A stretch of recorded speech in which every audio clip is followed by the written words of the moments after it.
For a year and a half, our city had been living under the shadow of a murderer everyone called the birthday killer. The police had figured out nearly everything about the attacks. Everything except who the attacker was. They knew the murder weapon, a piece of frayed copper wire. They knew the pattern. Every victim was killed within 5 blocks of their childhood home. And they knew the date. The killer always struck on the victim's birthday.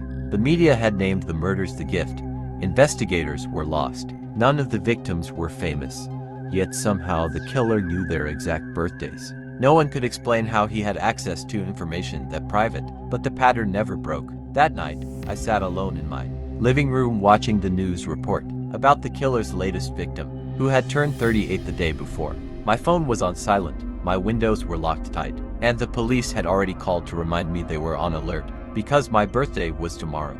October 28th, the fear wasn't dramatic or overwhelming. It was cold and precise. There was no point trying to run. The killer always targeted the area around the victim's childhood home. Moving wouldn't help either. The police had set up a wide, very visible perimeter, but everyone knew it had never stopped the killer before. All I could do was wait. At 11:58 p.m., church bells downtown struck the final minutes of my last day at 27. Wrapped in a blanket, I stared at my front door, listening to silence thick enough to feel. When the clock hit midnight, my phone vibrated. A text from an unknown number appeared. The message shows unknown 12 a.m. Happy birthday. Don't worry about the cake. The message hit me like a punch. Casual, cruel, and clear proof the killer knew about me. I didn't respond. I powered the phone off and set it aside. The next 12 hours crawled by. Every sound in the house felt like a warning. Every shadow looked like something hiding. My thoughts kept looping back to one reality. The killer had already marked me. Around 1 p.m., I walked into the kitchen to drink some water. When I opened the medicine cabinet, something caught my eye. A white envelope taped behind the mirror. It definitely hadn't been there before. My hands shook as I opened it. Inside was a printed photograph of my childhood home, taken from the street. But what froze my blood was the typeface stamp. In the bottom corner like a photographer's seal. Ready for your 28th?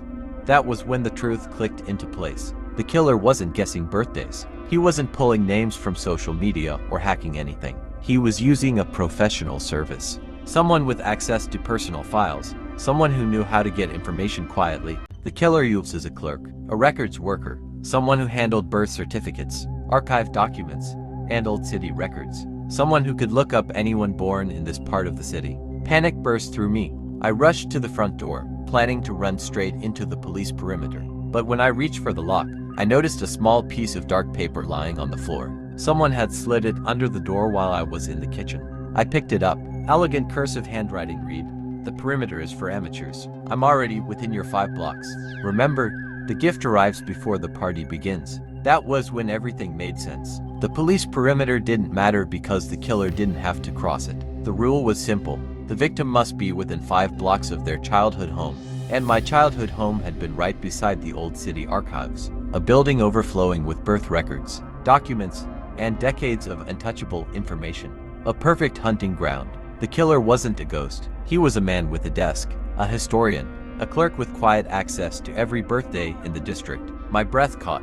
I wasn't being hunted by some mysterious stalker.